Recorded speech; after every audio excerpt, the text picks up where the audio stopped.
Let us talk about the second type of construction, right? Which is very predominantly asked in the examination, as I told you earlier, for 3 to 4 marks. And the question is based on construction of similar triangles. So let us look at the question. Construct a triangle of sides 4, 5, 6 centimeter and construct a triangle similar to it whose sides are 2/3 of the corresponding sides of the first triangle. That means the scale factor here given to you is 2/3. Now here you have to construct a triangle similar to the given triangle. Okay, 2:3. Now here it can be the other way around also. 2:3 or 3:2. That means you have to look at the denominator. Now this is a proper what to say ratio. Okay, 2:3, proper fraction 2/3, where the numerator is smaller than the denominator. Sometimes it could be the other way around. As I told you, your numerator can be greater than the denominator, but the concept of construction remains same, only with a minute difference is that in case if you find that your numerator is smaller, right, mark my words, if your numerator is smaller, the required similar triangle will be inside the given triangle. Okay, and if it is the other way around, that means if your numerator is greater than the denominator, the required triangle will be drawn outside the given triangle. That is the only difference. And the way of construction for both type of constructions, whether it is 2/3 or 3/2, remains same. So let us draw this. So see, for drawing the triangle, it could be of anything. Here side, 3 sides are given. You can be given 2 sides, one included angle, or angle side angle test. Means depending upon, you will be given a data to draw a triangle. So that is not a big problem. You know how to draw a triangle because in the previous classes you learned how to draw a triangle of given measurement. So I'm taking the base as 5. You can take 6 or 4 choices, entirely yours. So as I told you earlier, I'll be drawing a line, right? Not a line segment. I'll be drawing a line, and I'm choosing 5 centimeter as the base. So if this is my 5 centimeter, right, this is my pencil, what to say, the needle of the compass, and this is my pencil head, and say from the ruler I have measured, this is 0 to 5. So 0, I mean I'll place anywhere on the line.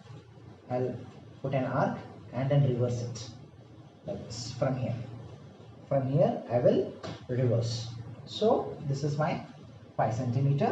So I'm giving the name as BC. You can give any alphabet, right, of your choice. I'm going to construct a triangle ABC.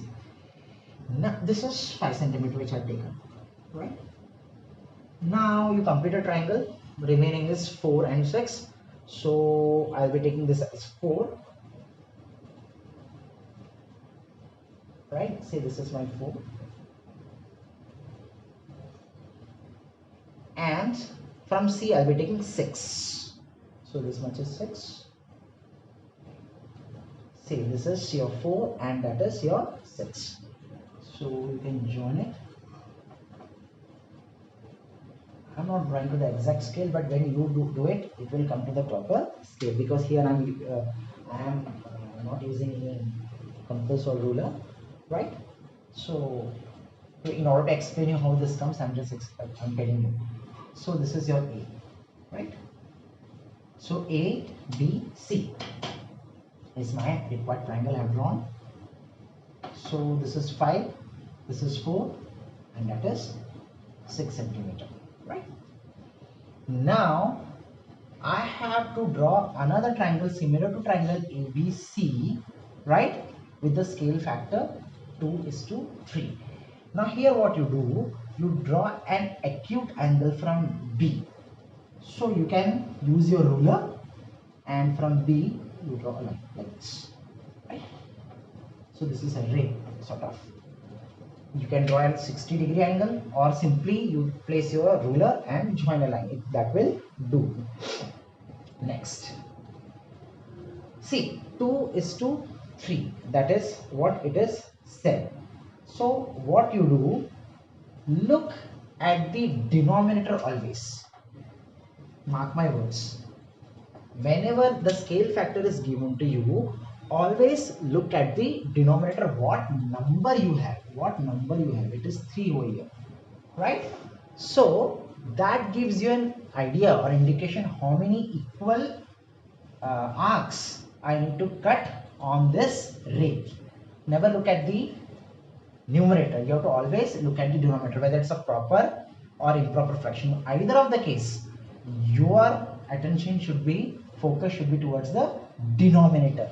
If it is 3 by 2, you have to focus or target on 2. If it is 2 by 3, then you have to look at 3. In other words, in simple words, you have to target at the number which is written on the in the denominator. Here the denominator is 3. So 3 gives me the idea that I have to draw 3 equal parts.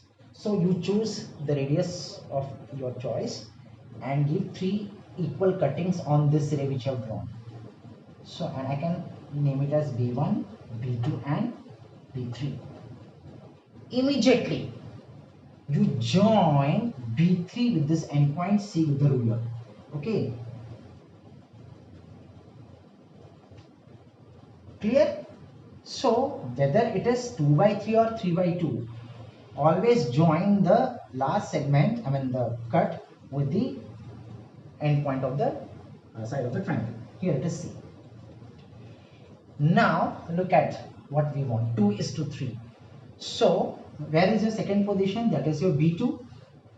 So from here I will be drawing a line parallel to B3C. Now I have already taught how to draw a corresponding angle. If you make the corresponding angle equal, you will be in the position to draw parallel line. So what I am going to do is, I will keep my rounder at B3 because I want this angle equal at the position B2. So I'll keep my rounder at B3, right? And I will stretch my rounder and I will see what is this, right? And with the same, whatever I have taken, I will keep at B2 and give a cut like this. You are very aware how to draw angle equal. Then at B3, now I'll measure the actual angle from here to here. I will stretch. I will not go beyond this, okay?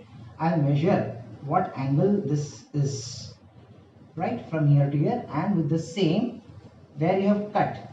This is your, see, this is your B1, this is your B2. What I did initially, I placed my rounder at B3. I saw what was the gap, means the stretch from here to here, and at B2 I kept that, right? And then what I did, I measured the angle, right? What is the actual angle, and from here I cut. I cut my rounder here and give the second cutting, so you get a cross like this, and you have to join that B2 passing through this cross, right?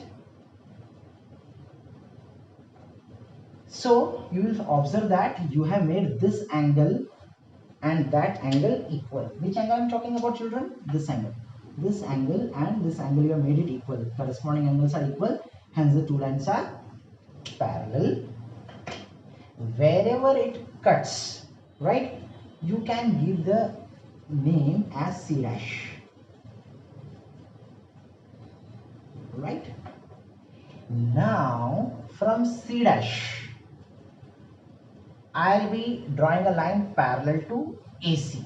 So again the same procedure will be followed. So what I'm going to do, at C, I'll keep my rounder, I will stretch it like this. So at C, I'll keep and I'll get a curve like this, cut like this. And then I will actually measure the gap between these two, and I will place my rounder here and I'll give a cut like this. From this position, I'll keep my rounder and radius, the gap equal to this, right? The gap equal to this. From here, I'll give a cut. From where? Here. Now you join C dash with passing through this cut, so that this angle and this angle are equal. Again, this is a corresponding angles we have drawn, two parallel lines. Wherever it cuts, it is your A dash. Can you see that your actual triangle is ABC and A dash B C dash is the required triangle which is similar to the given triangle ABC. And can you see that this A dash B C dash is drawn inside the given triangle. That I was talking about, interior or inside. Okay, and this happens whenever your denominator is greater and the numerator is smaller. Whenever your denominator is greater than the numerator, always remember children that the required similar triangle will be inside the given triangle, right? So we'll now talk about the other way around.